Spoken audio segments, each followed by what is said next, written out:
Hey, how's it going? My name is Chris. Hey, and my name is Ian, and you guys are here watching the Two Dudes One Up Gaming Podcast.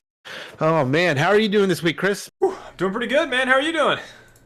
I'm doing quite well. A little tired. Had a Yeah? long day of travel today. Made my way back from Baltimore from BronyCon 2018. Oof. Was there for work, and I know I got some stories to tell about that. And I think you're traveling to New York tomorrow for work as well. That's right. Yep, I'm going to be out of town Tuesday through Thursday this week. So leaving tomorrow morning, getting back Nice. Thursday night. So Nice. Well, I know we got a lot to talk about this week, and we got picked a we got good very topic. very big section on DRM this week. So we're just gonna power through some stuff. This week in games being released, it's a bunch of re-release type stuff. Code of Princess EX is coming out for PS4, PS Vita. That game's been around since 2012. It's a neat game. But I think it's a little dated, just another cash grab. Same thing with Titan Quest. Titan Quest is Again. coming out for the Switch tomorrow. Again, yeah. So I mentioned this before. I guess Titan Quest is a much better game than I think it is. Like, it must be fantastic, and I just don't know. Because I played Titan Quest when it first came out. I was in, ninth grade, 8th grade? I was young. Like, I played it, and I was like, this is a Diablo clone. I just want to go play Diablo now. And that was all I ever thought of it. It gets a 9 out of 10 on Steam, and it gets a 4 out of 10 on trusted reviews. So It's a toss-up. I don't know. The people who like it really, really like it. Sounds that way. Yeah. There's There's a guaranteed certain amount of money to be made. And that's about it coming out tomorrow. There's a few indie games going out there, but it's hard to wade through all that stuff. Yeah. Wednesday, Yakuza 0 is coming to the PC, the Xbox game. Yep. Super popular series. They're going to keep true to the original game on the port, so it's going to be awesome. Yeah. Is this the first Yakuza game on PC? I do actually. You know what? I think so. I remember looking this up at some point in the past. I was watching a Twitch streamer do some of this, and he was like running I remember the name of it. It's like a theater that you can also eat at. That's I don't know. Oh, I know what you're talking about. Yeah, I can't remember the name of it. In any case, that looked interesting. But so I remember looking if it was on PC, and I couldn't find anything. So yeah, so I think it is. I think it is the first Yakuza game out for the PC, which will be cool. And then other than that, Friday for the 3DS, WarioWare Gold comes out. Yeah. If you don't know what the WarioWare games are, it's just a whole bunch of crazy quick mini games. The game that's got a bunch of more games. Yeah, it's great. Yeah. So it's cool. It should be a lot of fun. Dog Warrior heard you like games. Yeah, and that's about it for game releases this week. Yeah, not a lot. We're also trying to go fast here because we have a big segment coming up. We have a lot to talk about. All right. We will take a little bit more time with the news though, because there's things in the news going on. First, I just want to start with I want to start with a thing I had you watch earlier today. Please, it was beautiful. Sometimes video games branch outside of just the the formats that we know them, whether it be PC or console or handheld games. There was a performance this week on America's Got Talent by a choir out of California, and they did the theme song to Civilization 4, which is called Baba Yetu. Yeah, and I thought it was interesting when we talked about it, kind of in just leading up to the show. We both had some information about it that we didn't know about. You had explained to me that it was the Lord's Prayer, right? Yep. Baba Yetu is a musical version of the Lord's Prayer. Yeah, and it's done in Swahili, and I know that it's actually the first piece of video game used to ever win a Grammy. I think it won for best choir arrangement with a vocalist, like a solo vocalist. So I thought that was it's a beautiful song. Yeah, it's a beautiful song. I actually posted the video in our Discord. So if you're not a part of the Discord, just hop on in. There's a link at the bottom of the page here. Just hop on in, join up, and you can check it out there. Sure. It's great. I thought they did a great job with it. They were super animated. They really kind of helped transport you to that location. So I thought that was super, super cool. Yeah. I like the part where they all like look at the guy like, ah, it was cool. Anyway. Yeah, oh yeah. Anyway. With a solo, yeah. We'll cease the gushing. Other news. The Overwatch Grand Championships were this last weekend. It was Friday night, Saturday day. It was not much of a championship game to watch. No. London thoroughly dispatched Philadelphia. I sat and I watched most of it. It was pretty embarrassing. I don't think Philadelphia won a set in the whole series. Oh. Yeah, it was pretty brutal. But there was some big news coming out of the Grand Championships. They're releasing 2 skins in celebration for the All-Star weekend. They're for Tracer and Genji. Tracer has a alliance.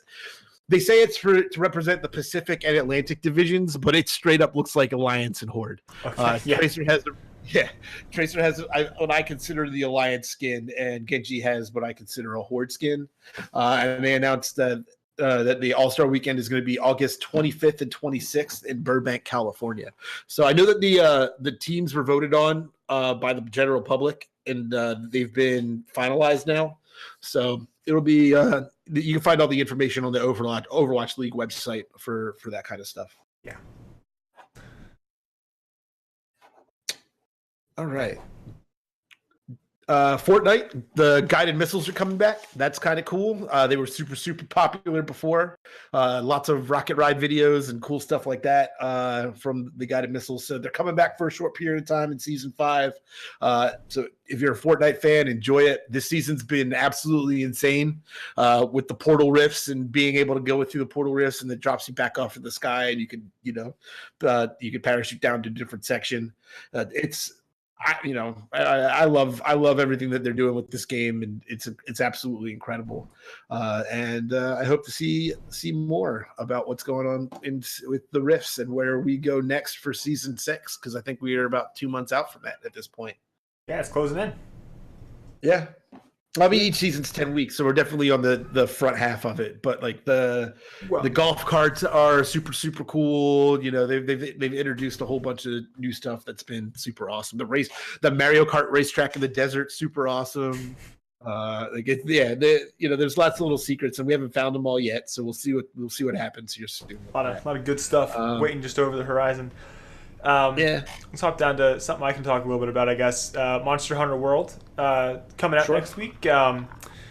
It's got an unlocked frame rate on the PC, as you might expect. Which is cool. Apparently, we were talking, and you were telling me that apparently the press copies they all crash after 4 hours of gameplay. Yeah. At exactly 4 hours. Sometime between 4 hours. Yeah. It sounds like an interesting issue to me. I mean, obviously the devs are working really hard to get that fixed very quickly, but it sounds to me like specifically 4 hours that it's not so much that there's a memory leak as it is that there's a timer somewhere that I think counts up a number until it hits a certain point and it overflows and it goes down into the negatives, and that must cause an exception and cause the game to crash. And so I am just imagining a team of developers just like, where's the variable? Where is it? Which scope? Matrix style. Just combing the code, just trying to find the one typo. Somebody just zero cools in there, like navigating to the Gibson, like trying to figure it out. Ooh, nice hacker reference. Thank you. Hacker reference. But yeah, no, it's cool. It's got the unlocked frame rate, so like out of the gate, you'll be able to lock at 30 frames per second, 60 frames per second, I think 144, and then unlock it. Sure. It's a very CPU heavy port, and that's because they load everything, and it taxes your computer. And I think the graphics, they're suggesting a 1070 minimal for like medium to high graphics, and like a 1080 for the high to ultra graphics. So, it's going to be a pretty ridiculously good looking game when it comes out for PC next week. Yeah, I'm very much looking forward to it. Yeah, I actually took a few days off work to play that game, so it should be a good time.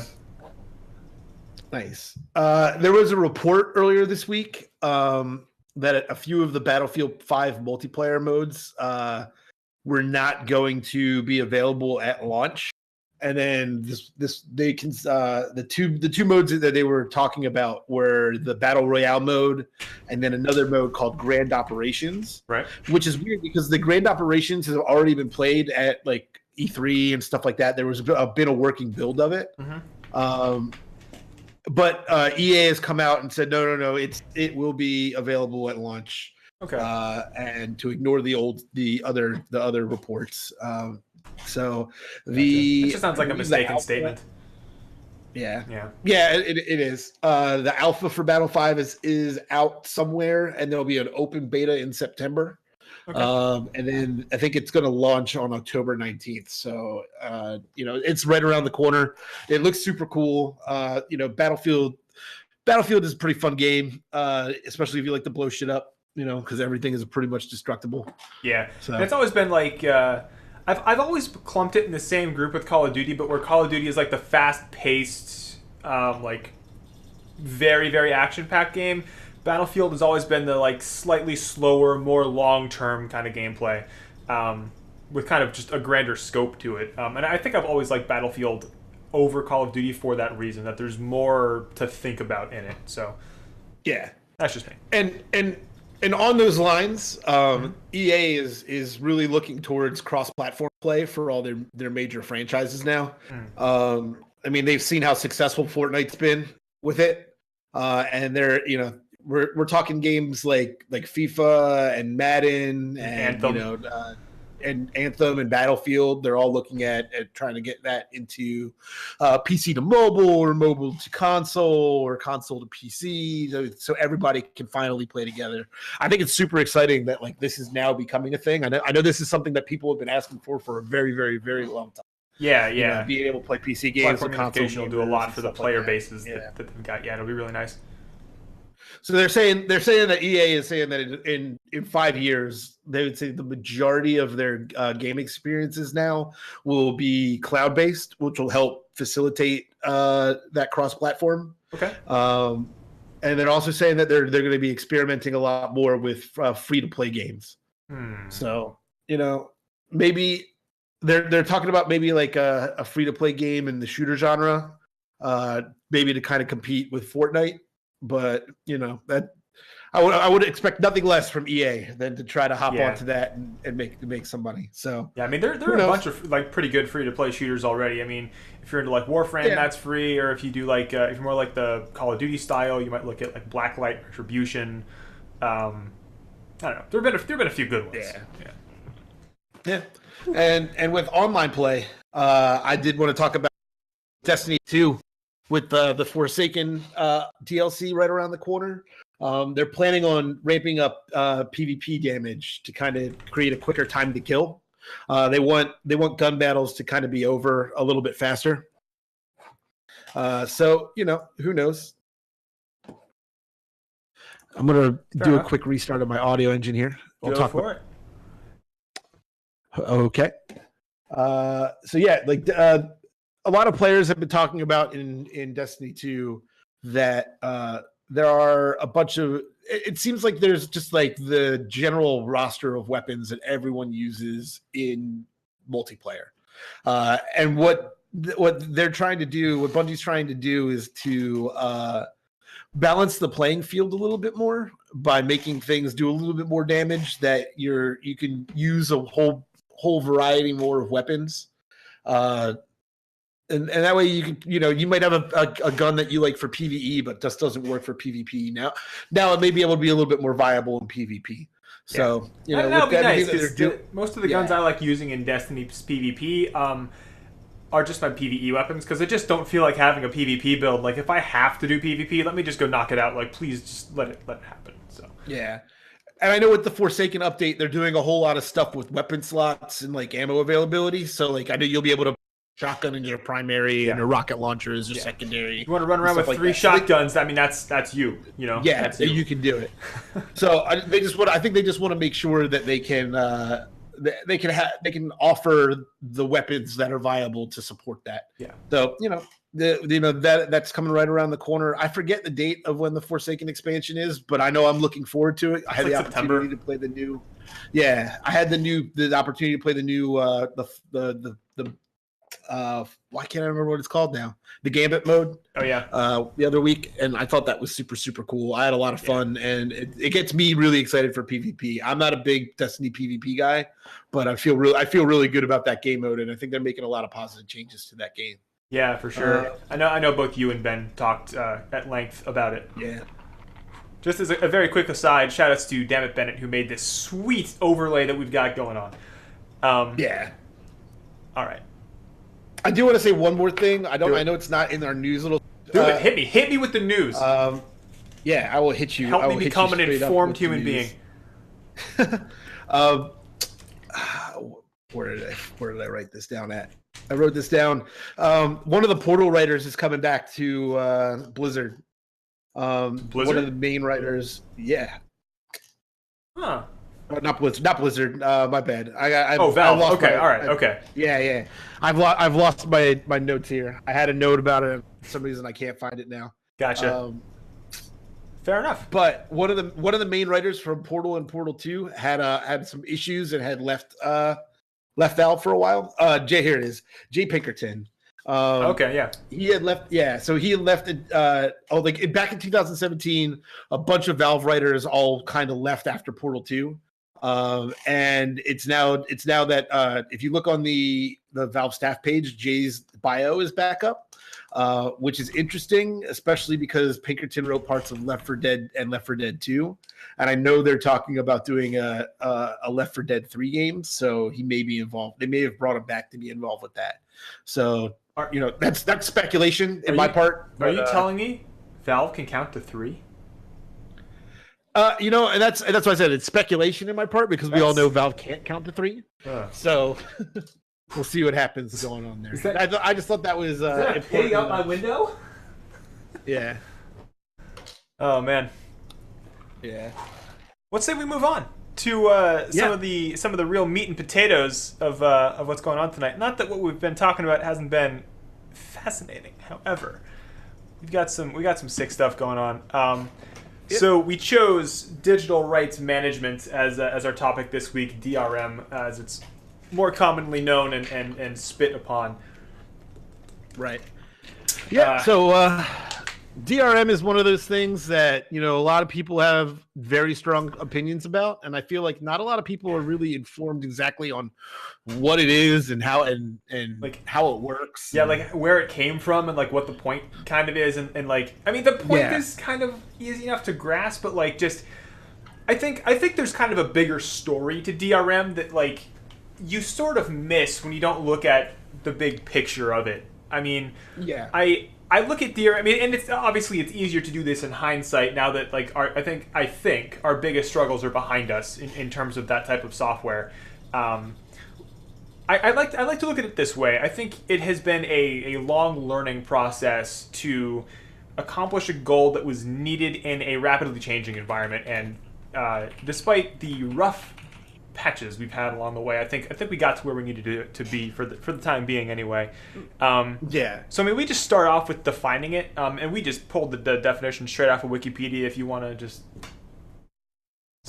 digital rights management is a set of access technology, proprietary hardware, and copyrighted works.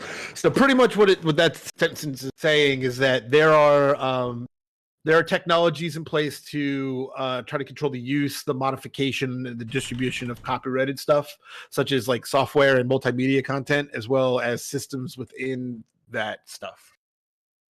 Yeah, it's so very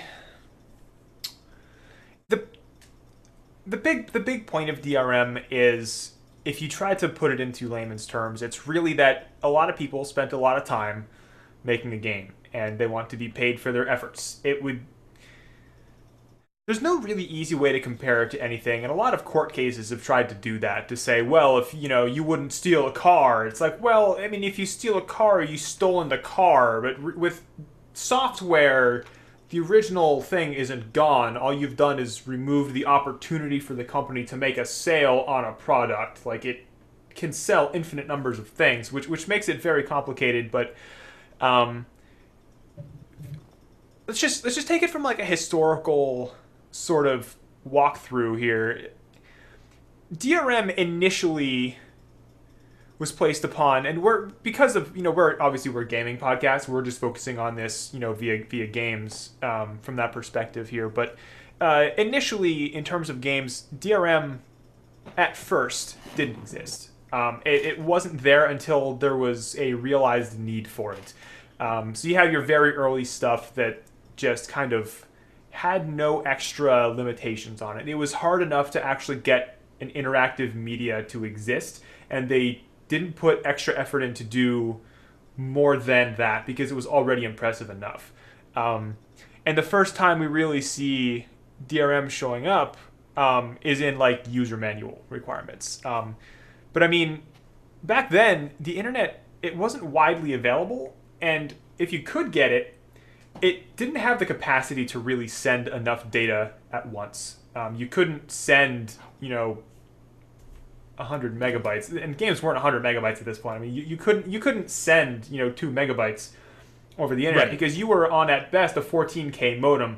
You set that up, you're going to be downloading that thing for 3-4 days, hours on end. Yeah, it's just not going to happen, and you're on your phone line at that, so you're cutting off access to the world, just to try to get this thing. So it's really piracy back then. Just it wasn't a feasible method of doing that. The best way that you really had was don't copy that floppy, right?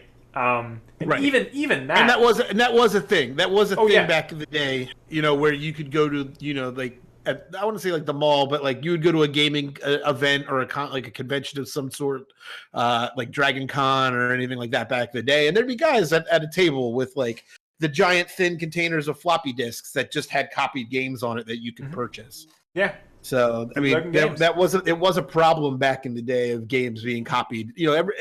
Ever since the ability to buy and copy and resell digital media, that's pretty much when DRM really started to get into effect.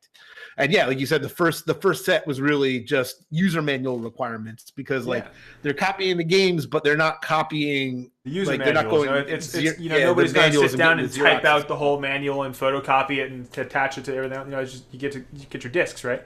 But the big solution was you in your installer or even in your executable itself. You just pop up a little screen and say turn to page 27 in the user manual and enter the 17th word on that page, and if that's the word, then that's now you can play the game. And early on that was great, that was perfect, because you didn't have those sort of leaflets that were available, and there wasn't really an internet to speak of that you could go and look this kind of thing up on. Google wasn't there. You had at best web crawler, and that wasn't really getting you anywhere because you couldn't really index the web at that point, so you weren't able to look that kind of thing up.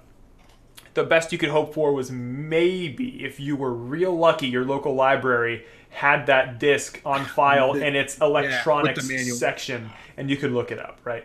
If you were super lucky. No, it did once that kind of took effect and people started seeing it more and more, it did become more of a thing for people to copy manuals and Xerox them and all that kind of stuff. So games would have to get kind of they'd have to get kind of creative with the methods that they needed to do outside of what the normal just picking a word off of a page. I know you had mentioned that Leisure Shoot Larry, they would ask the user to prove that they were adult by asking a question that only an adult would know the answer to, and that would keep little kids from going out and playing this more mature adult game. Yeah. Like they would ask questions that, like you said, only adult knows the answer to. But I mean, for example, there was one that was like, which band wrote the song? Crap, I forgot the name of the song, but the answer was the Beatles. Right. And so just like varying questions like that, like who was the president of the United States in 1974, or it's like stuff like that an adult would know, but like a kid would be like, eh? Yeah, what? So, huh? I don't know. Yeah. Personally, for me, my favorite, the Secret of Monkey Island and the Curse had what they considered to be dial-a pirate wheels, which was like a big circle with like another little circle underneath of it, and what you'd have to do is you'd have to rotate the dial, and it would, when you lined up the two pictures, it would give you a bunch of numbers in different locations, and then that's how you would actually go ahead and insert a 4-digit code in order to get into the game. Yeah. So, and interestingly enough, even though this kind of thing was really the most effective during times that the internet wasn't a widely available resource, this type of DRM existed long past when you would think that it would have died. My favorite example of this is Metal Gear Solid, which came out in 1998, at which point there was an internet that you could get on and go look through, BBS boards and everything and find your answers. IRC was well established at that point, so you could get your answers, and yet it persisted. And I think part of it was because they wanted it to be kind of funny. But in Metal Gear Solid, there was a point where you had to call Meryl on your codec, which is like your radio in the game, and Colonel, who you're talking to, he's like, Snake, I can't remember her radio frequency. Look on the back of the CD case. That's where it is. Yeah. And so that you have to go, pick up your jewel case, turn it around, and it's 140.15, and there it is. Yeah. Which I think is the actual code, 140.15. But that persisted for a long time, which I thought was both kind of funny and pretty cool that this sort of non-invasive DRM lived for so long because it was just very effective. Most people at that point still just didn't have the internet, didn't have wide access to it, so it worked. And it worked well, and it was simple to implement, and it was completely non-invasive. And I think DRM really started hitting trouble when it started getting invasive and inconvenient for people. Looking up a word on a page isn't too inconvenient, but we start getting into some pretty crazy stuff. So I've broken this up into sort of chunks of years when certain things happen, and I do want to point out that while we're going to be talking about things in terms of like that specific time frame, a lot of what we're talking about is not just specifically this only existed between 93 and 2003, right? It's some of it went a little past and some of it started a little bit before, but we try to categorize it by the most general time frame to kind of give you an idea of when things are happening. Yeah. Which is why I bring up Metal Gear Solid, because everything we've been talking about so far is sort of pre-1993-ish. You can really kind of break this down between pre and post consumer internet. Mm-hmm. Really, like when AOL started to get big and modem speed started to pick up and things became a little bit and sending and receiving data became way more accessible, is really when all of this stuff kind of had to change on its head. Yeah, absolutely. So we're jumping into the 1993 to 2003, sort of that 10-year chunk, and we see a couple of really only two big forms of DRM exist at this point. The software DRM doesn't really show up until a little bit later, like early 2000s, but the big form of DRM that we see in most of the 90s into the early 2000s is product keys and damaged sectors. Now, you probably know what a product key is. More commonly known as a CD key, right? You go to the store, you get your jewel case, you come back home, you open up your brand new copy of Red Alert 2, you stick it in the CD-ROM drive, warning, user authentication required, right? And it's like, put in your activation code, and it's just asking for the CD key. So you take your jewel case that you just took your disk out of, you flip it over, you type in the key, you install the game, and you're good to go, right? You're playing the game. Right. And so that was about it, right? Just to make sure that you couldn't install the game unless you had a valid CD key. And most of these things were really just a computed value from an algorithm. So generally speaking, you would take a CD key, you would type it into your installer program, and that program would run it through an algorithm, and it would produce a result. And if that result fell within the boundaries of a particular set of results, then you were good. It said, okay, that's great, that CD key works, and we're going to let you install. And so that's why in some of the really early CD key type of games, you could take that same CD key game and install it on 10, 20, 30 computers, right? Multiple and computers, so you would get these kind of things where people would post an ISO online and it would have a CD key with it. Like you could just do that, and it would work, right? And companies eventually wised up to that, and they started tracking your CD keys, especially when you started having games that were played online, like StarCraft and Warcraft, and you get into your Command and Conquer and that kind of thing, where you had your multiplayer lobbies, and they identified who your user account was by that CD key. And it's really actually kind of interesting to know that a lot of those databases of CD keys, they didn't have a database of valid keys that they had sent out, because the internet wasn't still available everywhere. So you had to have a method that was available to activate a game without having to connect to a server. So a lot of the way that those databases of CD keys were built is if you connected to their online servers with a CD key they had never seen before, they accepted it. They said, great, you passed the algorithm, you must be good to go. And so, just a lot of those databases are filled with just kind of totally bogus keys, because they didn't really have a way of doing verification to that point. Right. And the second type that I mentioned is damaged sectors, which I don't know if you've ever, maybe you've seen this. Okay, let's say you've got a game and you try to launch it. It says, put the CD in the drive. Red Alert 2 did this, Warcraft did this. Okay, fine. You put the disc in the drive and it's working, right? Well, what if you make a copy of that disc and you put that disc in the drive, and the computer's like, no, that's not a real disc. It's like, well, how do you know, right? Well, the way that works is software companies started producing disks that had certain amounts of corrupted data right at the beginning of the start sector. So when you put a disk into a drive, it starts reading at a certain point. It scans the outside layer, the outside ring of a disk, and it works inward from there. And it spins until it finds the start sector, and then it goes, right? From there, it reads sort of like a record player. It's just in, right? So what you end up with is companies would put this little bit of damaged data right at the beginning of a disk, and the executable would look for that damaged data. And if it saw that the disk was perfectly clean, it would say, that's a fake disk. And it wouldn't let you play the game. Yeah. And so a lot of software was developed to try to get around that. If you spent a lot of time online looking at like cracking websites and all that stuff, you would find like there would be an ISO that was only like 2 kilobytes big, but you could mount it in Daemon Tools and it would make your game work, even though it was only 2 kilobytes. Yeah. And it was because the whole game was on your computer. The only thing the DRM was looking for was that you had the CD and that it had those damaged sectors. Yeah. So all it had to do was emulate those damaged sectors, and the program would say, oh yeah, it's a good disk, and it would let you play the game. Yeah. There are actually a few software products that let you circumvent that. I believe Daemon Tools and Alcohol 120 would let you actually write damage sectors to the front of an ISO, and that would pass those validation checks.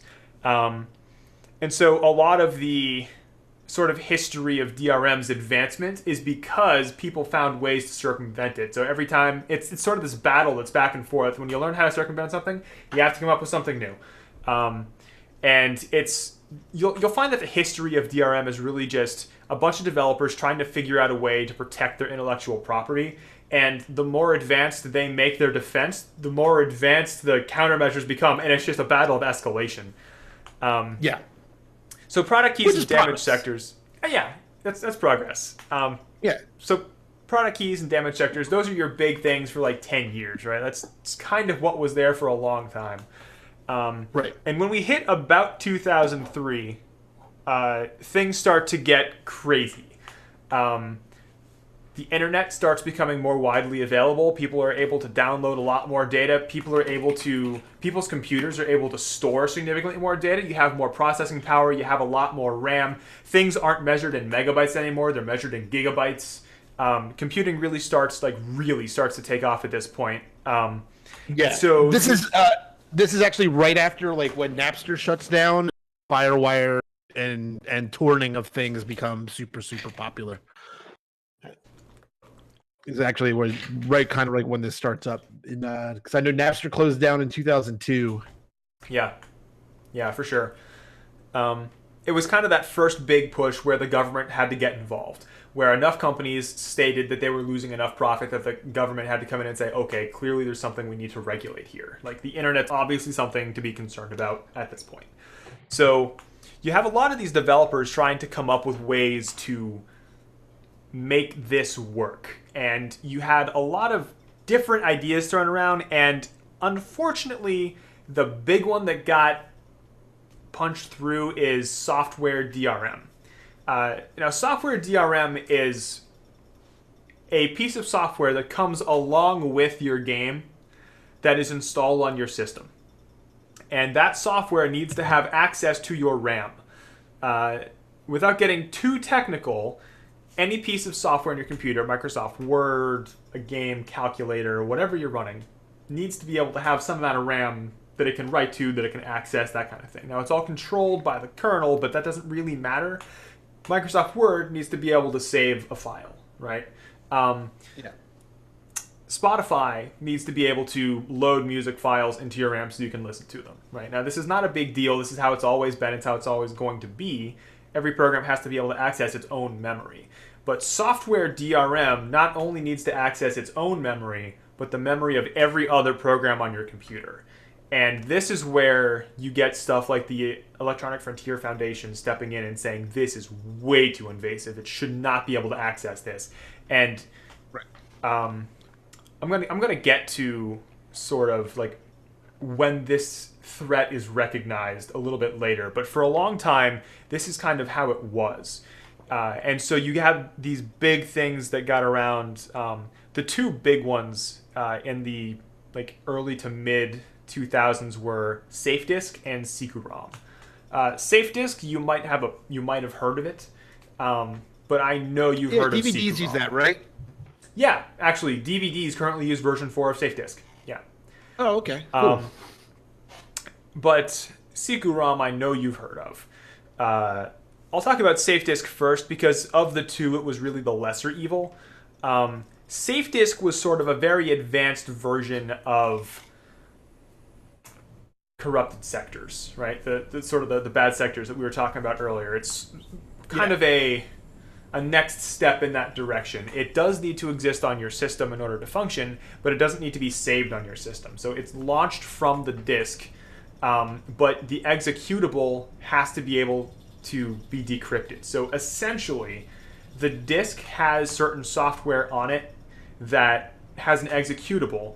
And so let's say you go into, I'm just going to keep using Red Alert because it's on my mind.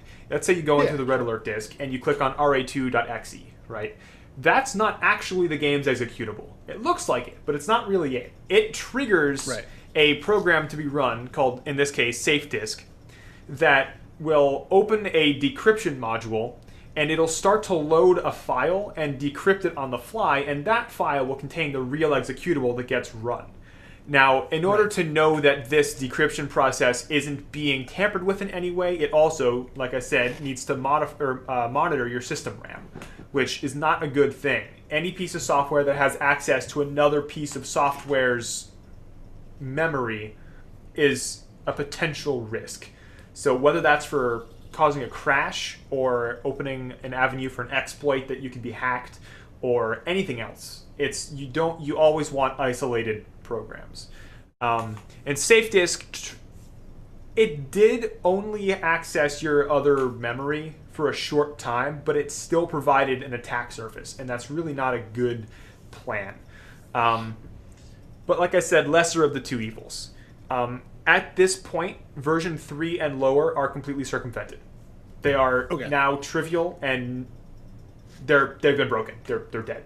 They just in fact, Securom, not Securom, but SafeDisk is no longer used, I believe, on modern games software. It's used on DVDs in DVD players because they have that's its own little problem. That's its own universe of protection. Games have always been something different. A little bit different. Yeah. So the big one in terms of software DRM is something called Securom. Now, Securom got really big. A lot of different games used it. Mass Effect used it when it was released on the PC. Spore used it. Dragon Age 2 used it. And Securom is what you think of when you think of, oh my god, why isn't this game working when I bought it? Right? This is the one that got everybody pissed off at DRM because Securom worked, but it didn't. I just wrote down a list of shit that was wrong with Securom. It occasionally, there were certain CD-ROM drives, it just wouldn't work.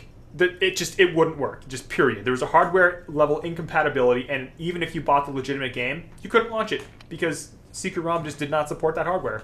You're SOL. You just can't use it. Even if your computer is fully compatible with it, that hardware, not going to work. That disk drive, no good. Sorry, we'll let you install the game, but you can't launch it.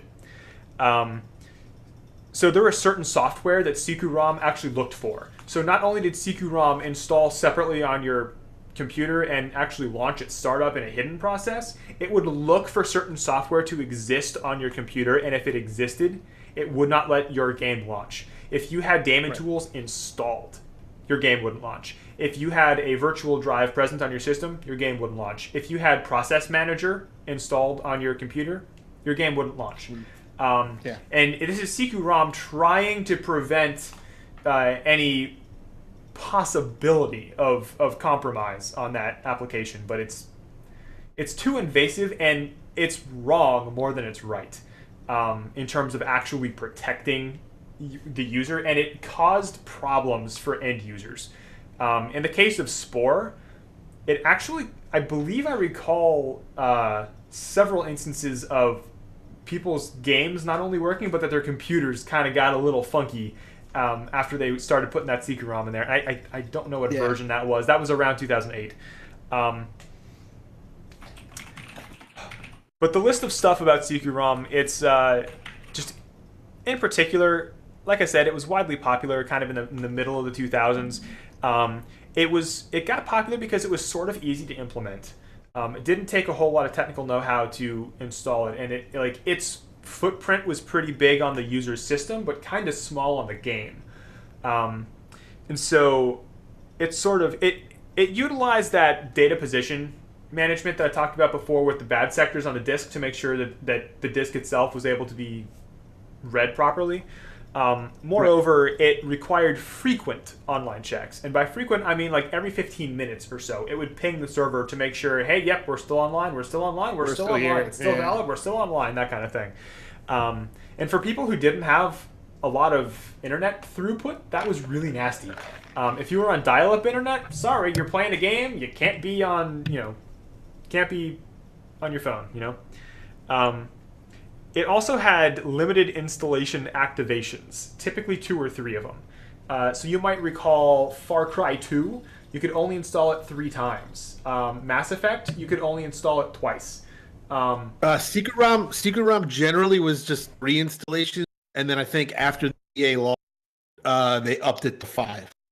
Yeah, there was a point where several things went wrong with CD-ROM later on down its lifespan, and they started removing it and updating it to sort of be more forgiving. But in its early and middling stages, when it was at the height of its popularity, it was nasty. It was pretty brutal. Yeah. So there was actually a class action lawsuit filed against EA because of the problems it caused on people's computers regarding the game Spore. That was around 2008, maybe 2009 or so, and that's when things kind of really hit the fan with DRM and how it started just getting out of control, and when people really started to realize this is bad, we need another way. And thankfully, even if the corporations didn't listen, at least the developers heard, and they started working on stuff.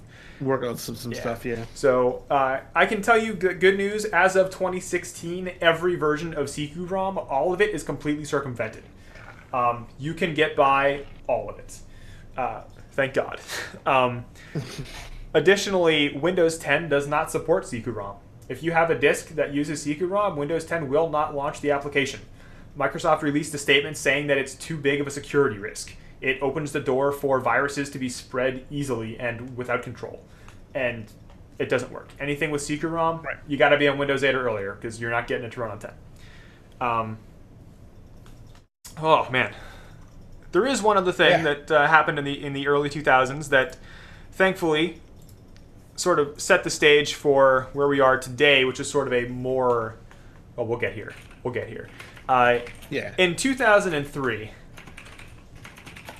a man you might have heard of called Gabe Newell was at this company called Valve, and he's still there. And through them, a piece of software called Steam was launched. Steam was the answer that everyone needed, and no one knew it yet. It launched in 2003, And for years and years, people were still trying to do their own DRM. Now, Steam is a DRM platform in addition to other things. Steam is a storefront.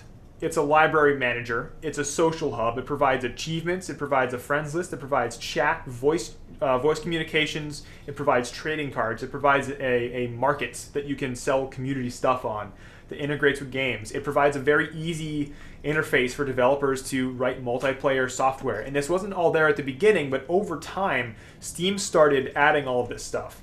But in the early 2000s into the mid 2000s, it still was just a sort of distribution platform, but it solved the problem that CQ-ROM and Secure Disk and everything else was facing because it didn't have any invasive system software. Steam's approach to DRM was this. If you are logged into your account and you purchase a game and you connect to our servers one time, you're activated.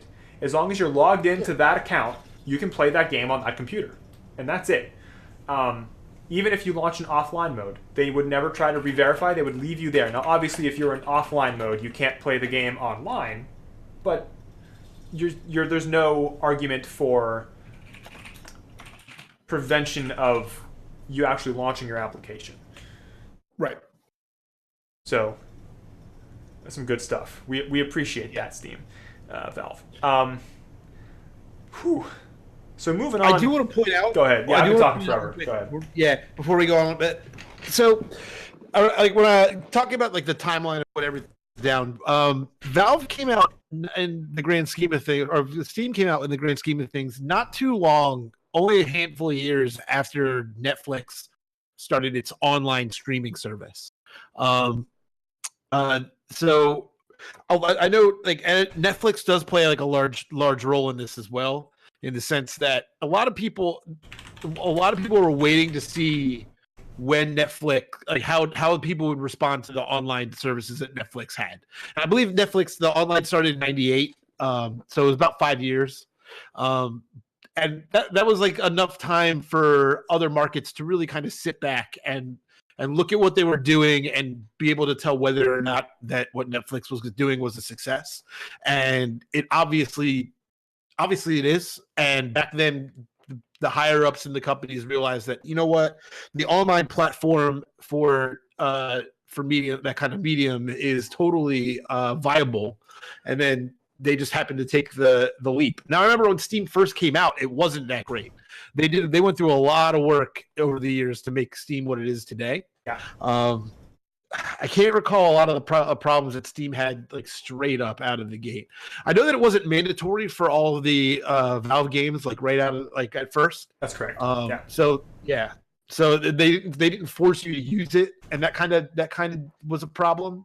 But I think like when it was only really mandatory and useful when you were playing a game like Counter-Strike or Day of Defeat that kind of had like a mod to it, where you could go and install the mods off of it and that kind of stuff. I think Half-Life 2 came out is when Valve really was like, okay, we're going all in on Steam. Yeah. Half-Life 2 requires Steam. Yeah. And that was 2007. Four, I think. No, you're right. You're right. It would be 4. 2007 was like episode 2. Yeah. So, but no, you're absolutely right. Steam was not perfect at the beginning. No. And I'll get more into that like way later on. Yeah. All right. When we talk about like alternatives and stuff like that. Sure. So getting into sort of the third quarter of our DRM marathon, we hit about 2008, and this goes until about 2013 or so. At this point, software DRM is still around, but it's beginning to lose the fight. People are converting to Steam. They're moving on to better pastures. They see that users prefer Steam. They see that their software is sort of causing a lot of problems. Spore was number 1 on, I think it was Torrent Freak or something like that. They released the top 10 pirated games in 2008, and Spore was number 1. And it was largely attributed to CQ-ROM's presence in it. and DRM in general was getting a very bad reputation at this time. And Valve was very smart in marketing their platform as a distribution and social platform and not as a DRM platform.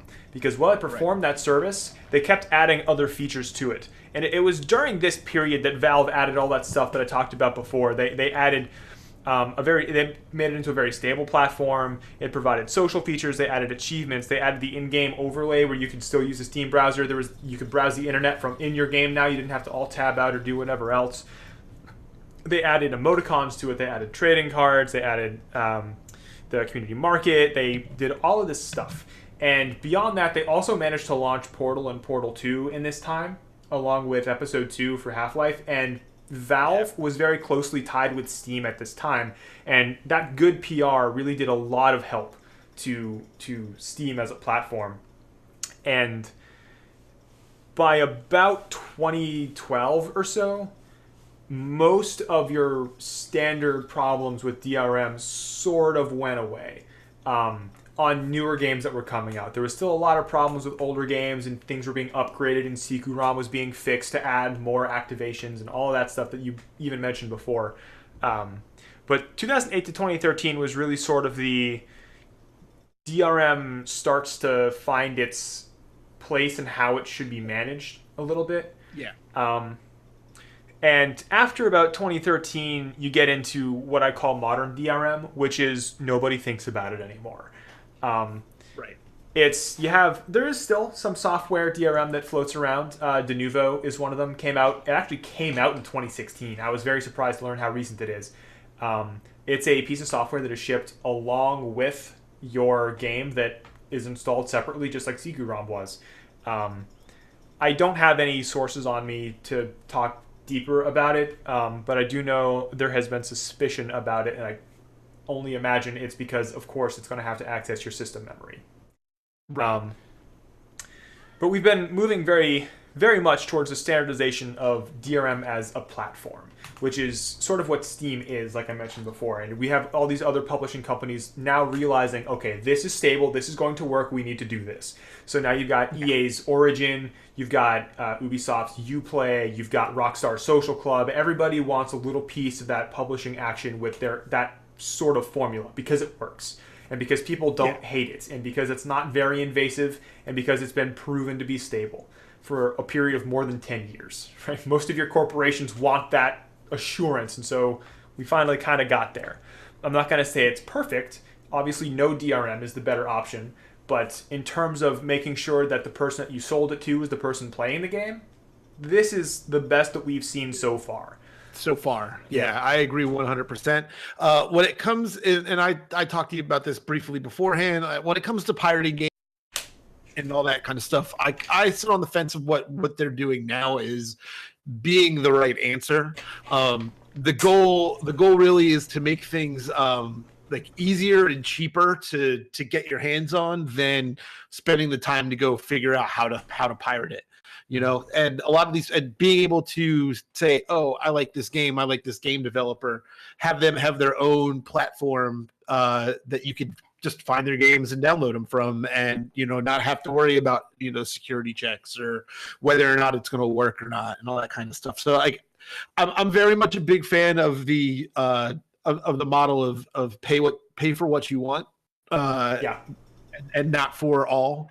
And I look at that over the top for everything across the board, from television down to movies and stuff like that. Yeah. So I think that this is going to be I think this is the way that you're going to see a lot of things go. Whether it's, I think the video game community is kind of forefronting that, and then as we see the next couple of years, with the success of things like HBO Go and Showtime and all that stuff, you're going to see more television channels kind of branch out of that package form into more of this kind of format. I know there are some other models that people kind of like to kind of circumvent the whole piracy thing. A lot of people are doing like the crowdfunding model, and that's been real successful as well. I know Double Fine back in like 2012, they were they crowdfunded a game on Kickstarter and offered the game DRM free for the backers. So they said, hey, we're going to release this game later on, but if you buy it from wherever store you buy it from, whether it's Steam or whatever, that'll be DRM. But if you back us right now and you give us your money, you'll get the DRM free copy of it. And I think it had a goal of like $500,000, and it knocked it out of the park in like 40, like a month or something stupid like that. Mm-hmm. But yeah, so there's a couple of different options on how to get the game. Like, yeah, I mean, there's various ways that I'm still trying to kind of make the process easier and as worry-less as possible. And so I do know that you've got some stuff here about companies that are trying to do DRM altogether. Yes. I have been since the beginning proselytizing for GOG.com. GOG stands for Good Old Games. They pride themselves in that every game they sell on their website has no DRM on it at all. It's completely DRM free. And they have managed to sign deals with some very big companies to get some pretty sick games on there. I believe Dead Space is on GOG. You can get Dragon Age Origins on GOG. You can get like some of the things that like some of the really big games that suffered from DRM in the past have been put on GOG, and they actually run better just because the software requirements, the hardware requirements to run that DRM software are gone. There's just more system memory available to run your game. I mean that's that alone is a pretty good reason to not use it. I know Humble Bundle has also hosted several DRM-free titles in their lifespan. I don't know as they've been doing it so much recently because of all the deals with IGN and you have to go through publishers and everything, but there are quite a few things I've gotten from Humble that have no DRM, which is very nice. So any opportunity that I can get to get something that has no DRM, that's what you want. Anything you can do to support that. For real. Yeah. And DRM, like we said at the beginning, like it covers not just games. I know we're primarily a gaming podcast, but it goes over everything from any kind of digital media at all, from to music to comic books online to book like ebooks and all that stuff. I do know that there's a couple of things out there. I know Comixology, all of their anything you purchase comic wise on them, that's all DRM free. I think all the music sold on Google Play, I think, is a DRM free as well. Vimeo on demand. Yeah, Vimeo on demand is one of the publishers of the Free Software Foundation's DRM free video guide. And I believe Tor Books, which is a major publisher of science fiction and fantasy. They've been doing DRM free ebooks almost like at least 6 or 7 years now. Yeah. And I'm sure there's some smaller ebook publishers out there as well that are doing complete DRM free releases as well. Yeah. So I mean, there are ways to get your hands on DRM free stuff if that's what you're looking for. We're getting to a point where, like I said, like the goal is to make the things as easy and as accessible to everyone as possible. And I feel like we're getting to a point now where we're there.